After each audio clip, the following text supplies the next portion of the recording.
essa introdução bem porca que a gente está fazendo aqui é para explicar a ausência que a gente teve no canal durante essas 3 semanas, se não me engano, é porque o YouTube ele não contribuiu com a gente de forma nenhuma. A gente upava nossos vídeos, não aparecia, não sei porquê. Aí o nosso editor mágico aí conseguiu dar um rolê aí muito louco e resolveu a parada, viu? Então fiquem agora com o novo vídeo do canal, o Omega Man do Tom King, e vamos torcer para quem acompanha o canal aí pro YouTube não fuder mais a nossa tarraqueta, né? Porque já é complicado e a plataforma ainda não colabora. Então é isso aí, então, galera, fiquem com o vídeo aí. Yes, baby.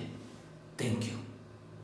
Fala, galera, bem-vindos a mais um Nerd Banger, onde a nerdice é pesada. Meu nome é Fábio e hoje eu vim aqui pra falar pra vocês, galerinha, de algo que a Panini Comics, ela negligenciou durante tanto tempo aqui no Brasil. E, cara, é uma das HQs, uma das melhores HQs dos últimos tempos, na minha opinião, na singela opinião desse retardado que vos fala. É claro que eu estou falando de Omega Man, The End is Here, ou o fim está aqui, o fim está próximo. Eu não sei como a Panini vai traduzir isso, mas o importante é que ela vai trazer isso aqui finalmente, galerinha. Pra mim, uma das melhores obras do Tom King, viu? Isso aqui não perde em nada pro Sr. Milagre e pro Visão também. Então vamos falar um pouquinho do que fala essa deliciosa história, tá ok?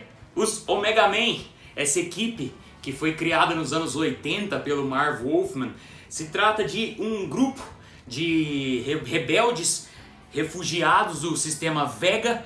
E durante os anos 80 eles tiveram uma certa exposição, tanto que foi inclusive no título próprio deles que o Lobo, aquele grande personagem da DC que todo mundo gosta, o Maioral, ele deu as caras pela primeira vez.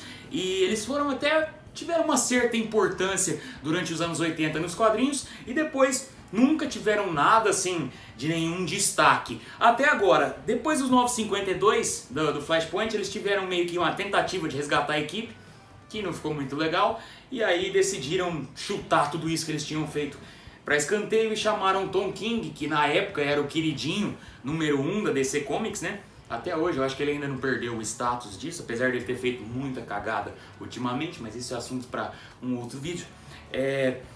Chamaram Tom King para escrever uma minissérie em 12 edições para trazer de volta para a cronologia do universo DC os Omega Man. Os Omega Man, galerinha, eles, como eu disse anteriormente, eles são um grupo de rebeldes do Sistema Vega. O Sistema Vega é um sistema solar do universo DC que é bem afastado e está sob julgo de uma organização tirana. Vamos falar que eles são uma organização. A Cidadela, The Citadel, aqui em inglês, eu realmente não me lembro se a tradução é realmente Citadela em português ou se eles tiveram uma tradução diferente. E o Sistema Vega, galerinha, eles têm um acordo com a tropa dos Lanternas Verdes que nenhum Lanterna Verde pode mexer lá, nenhum Lanterna Verde pode ir lá dar pitaco. E por estar sob julgo dessa organização tirana, que é a Cidadela, a história dessa minissérie começa com uma descoberta muito cavernosa da população. Eles descobrem o Stellarium. O que seria o Stellarium? O Stellarium seria um minério que só é encontrado nos 6 planetas que compõem o Sistema Vega. Esse Stellarium, ele, ao ser introduzido no núcleo de um certo determinado planeta, ele rejuvenesce esse núcleo, recria vida para aquele planeta, o que então gera uma tensão muito grande entre todos os planetas daquela galáxia, pois eles estão com muito medo de acontecer uma nova Krypton. Krypton, que teve todos os seus recursos naturais exauridos pela população e acabou explodindo, né? Isso aí é de conhecimento, acho que geral, não só de fãs de quadrinhos, que Krypton já era. Então, esses outros planetas, eles começaram a procurar muito esse Stellarium, por conta desse medo. A Cidadela, então, utiliza de todo o seu poder no Sistema Vega para justamente lucrar com a extração desse minério que está causando tanta euforia na galáxia. E aí acontece aquilo lá que toda ditadura faz. Começa a controlar e explorar com mão de ferro todos os planetas do Sistema Vega. Então eles começam a lucrar bastante com esse Stellarium. E isso chega até aqui no planeta Terra, na qual o Vice-Rei, que é o grande vilão dessa história, o Viceroy aqui em inglês, eu acho que eles vão traduzir como vice-rei, porque eu acho que essa é a tradução correta para o nome.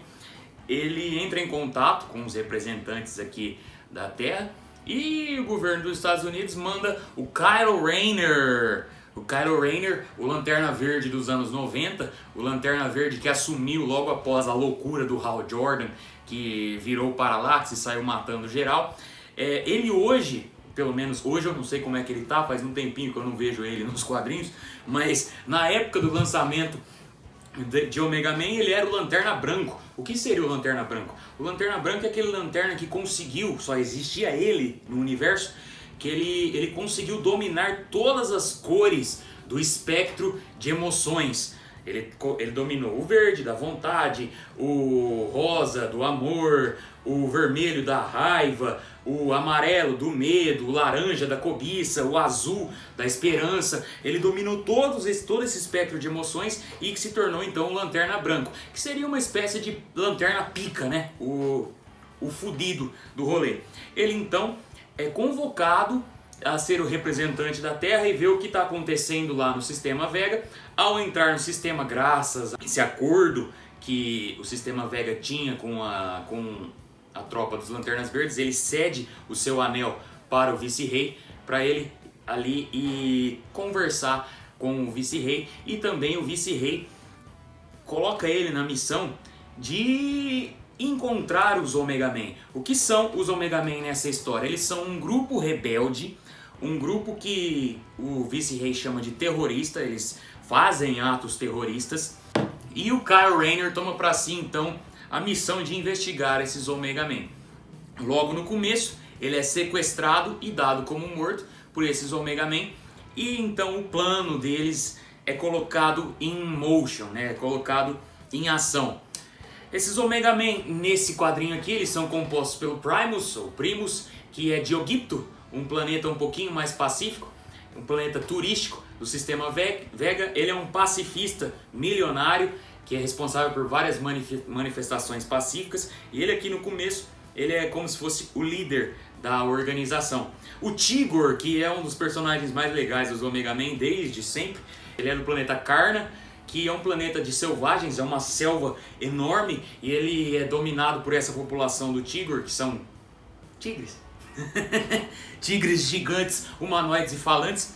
O Brute, ou Brutus, que eu acho que foi assim que foi traduzido aqui no Brasil na época, do planeta Shangalin, um planeta que é dominado por uma religião muito corrupta e cheia de devotos, de fanáticos religiosos. Temos também a Calista, que eu não vou falar muita coisa dela porque seria um spoiler. E por último temos a Scraps e o Doc. O Doc é um robozinho parecido com o Marvin do Guia do Mochileiro das Galáxias, só que muito mais letal. E a Scraps é eu diria que ela parece a Sabine do Star Wars Rebels. Ela é uma mocinha, faz tudo que gosta muito de meter bala e matar muita gente. Todos esses personagens, galerinha, eles têm o seu passado, o seu background e suas personalidades muito bem explorados e muito bem definidos durante essas 12 edições. Quando você termina de ler, você conhece eles muito bem. E isso é muito interessante narrativamente falando, né? Pois o Tom King ele consegue fazer um trabalho muito legal na composição da história, e todo o background desses personagens fica muito interessante e combina, tipo assim, ele complementa a história principal que está sendo contada. Você não tem nada ali que é só uma informação extra sobre determinado personagem. Tudo é muito bem colocado para complementar a história.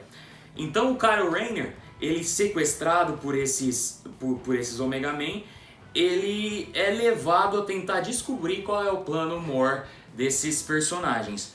E aí a gente tem o desenrolar da história, que é uma história muito coesa, uma história de ação, uma história de thriller político muito bem escrito pelo Tom King.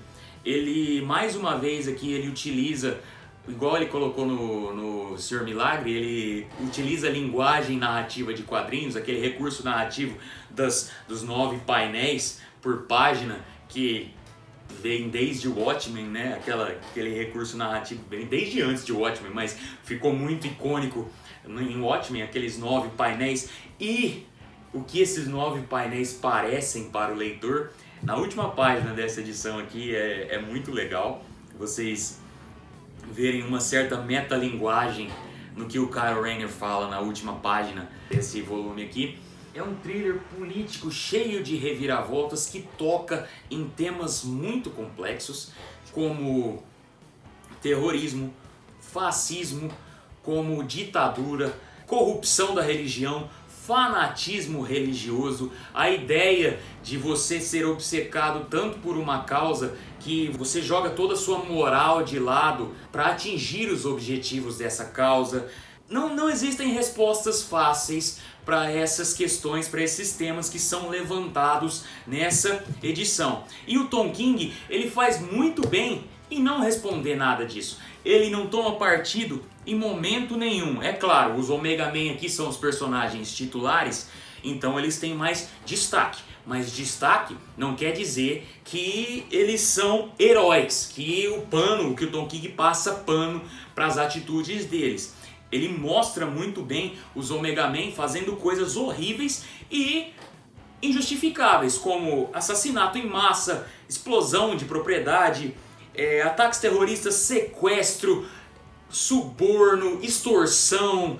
Tudo isso é jogado na cara do leitor e na cara do Kyle Rayner, que tem que tomar decisões muito complicadas durante todo esse run, toda essa minissérie. E a escolha do Kyle Rayner como protagonista, eu acho que foi muito acertada justamente pelo que ele é, pela caracterização dele. Ele ser o Lanterna Branco, ou seja, ele é o cara que tem todas as cores dentro dele. Ele é o cara que domina todo o espectro emocional. Então para ele não é só o preto e o branco. Para ele não é nem o cinza, né? No caso, nos Omega Men, o Alpha e o Ômega, vocês vão ver bastante isso. Isso é uma religião deles. Alguns adoram Alpha, alguns adoram Ômega, alguns adoram todos, alguns adoram os dois. Vai ficar bem explicado quando vocês lerem essa edição, o que é o Alpha, o que é o Ômega. E esse dualismo, essa dualidade, esse maniqueísmo, ele é muito bem explorado aqui. Você tem os Omega Men de um lado, a Cidadela do outro, e as atitudes que eles tomam é tudo visando ou preto ou branco, ou bem ou mal, ou alfa ou ômega. E isso é cavernoso você pensar na existência como um todo em termos de preto e branco. Não, existe todo um espectro de cores na existência, não só humana nesse caso, né, mas para nós é humana. E para a existência racional, vamos falar assim. E o Kyle Rayner, ele é um bom protagonista justamente por conta do que ele é, por conta dele enxergar, dele ser um idealista acima de tudo. Ele é um cara que quer fazer o bem e ele não apoia a violência e os meios que os Omega Men estão tomando, ao mesmo tempo que ele não apoia a tirania da ditadura e do vice-rei, que é o grande vilão dessa história, como eu disse. O vice-rei também, que no começo parece ser um vilão muito monocromático, para manter aqui na figura de linguagem das cores, né? Um vilão muito unidimensional, mas que ao longo da história, principalmente no terço final da história, é revelado que ele é um vilão muito mais complexo e com muito mais camadas. E o Tom King faz isso muito bem em desenvolver os personagens nessas histórias. Um outro adendo que eu vou falar também é que o Tom King, ele sempre termina todas as edições com uma citação do William James, que meio que numa frase ele sumariza a ideia do que foi passado em algum momento durante aquela edição. O William James, ele foi um filósofo americano, um filósofo que é defensor do pragmatismo. O que seria o pragmatismo? O que seria falar que uma pessoa é pragmática, segundo William James? O pragmatismo seria alcançar a clareza das ideias que a gente tem nos objetos, considerando os efeitos práticos concebíveis. O pragmatismo, ele joga os princípios, as coisas primas, as certezas absolutas para escanteio, fala que isso aí não é importante, e o que é importante em si são os efeitos práticos, os objetivos que a gente atinge com aquelas ideias. E o que, se você parar para pensar, combina muito bem com essa história aqui, porque você pode dizer de alguma maneira que os Omega Man e a Cidadela são pragmáticos. O que importa para eles é os objetivos como um fim. A verdade está neles e não nos princípios, não nas causas. O que importa é atingir os objetivos. Seria uma coisa assim, um pouquinho... Dá para fazer um pequeno paralelo, pois as ideias têm as suas divergências, mas com aquela frase famosa de Nicolau Maquiavel, que os fins justificam os meios, pode-se dizer, em um determinado grau, não 100%, que essa frase é uma coisa pragmática, né?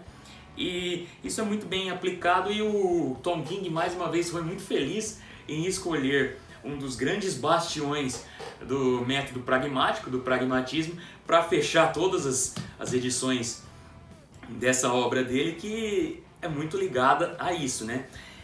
A arte também, que eu vou falar para vocês um pouco agora, do Barnaby Bagenta, ele não tinha feito nada de muito destaque antes disso, e é uma arte maravilhosa, é uma arte que casa muito bem com a ideia da edição, é uma arte que combina com a aventura, com a ação e com o thriller político que essa história nos traz.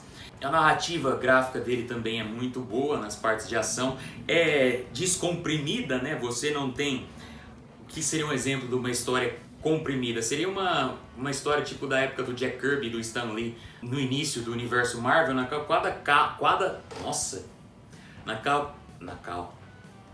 qual muita coisa acontecia entre um quadro e outro. Aqui não, aqui a arte ela é descomprimida no caso de você tem até artes que parecem repetidas uma em sequência da outra, porque ela conta bastante, o tempo não passa muito entre um quadro e outro. E é um recurso narrativo que os quadrinhos trazem que é muito legal também, e o Tom King se provou um mestre em usar isso nessa edição. Em suma, galerinha, eu tenho medo do que a Panini vai aprontar com isso aqui, porque os preços da Panini estão muito absurdos ultimamente. Isso aí eles estão deixando cada vez mais difícil a vida do colecionador de quadrinhos, principalmente do colecionador de quadrinhos que tem uma condição financeira um pouquinho mais baixa. Eles estão elitizando demais os quadrinhos. E eu tenho muito medo que essa obra aqui chegue para menos pessoas que gostariam muito de lê-las por conta dessa gourmetização exacerbada que a Panini vem fazendo. Galerinha, Lois Lane saindo por mais de 100 conto em capa dura, olha, vai tomar no cu, Panini. Isso é absurdo. Então eu tenho muito medo do que eles vão fazer agora que eles decidiram finalmente lançar essa obra, mas tenta achar em promoção, compra usado, tenta fazer alguma coisa, mas não deixa de ler isso aqui e, se puder, de ter na sua coleção, porque pra mim essa aqui é a segunda melhor obra do Tom King. Ela só perde pro Senhor Milagre, mas pra mim isso aqui é melhor que Visão. Eu gosto muito de Visão também, mas isso aqui me pega mais. A última coisa que eu poderia falar também é que todo esse lance, né, aproveitando agora o hype de Mandalorian, vamos fazer um link, todo esse lance de um império contra uma aliança rebelde. Rapaz, isso aqui é uma história de Star Wars com bolas.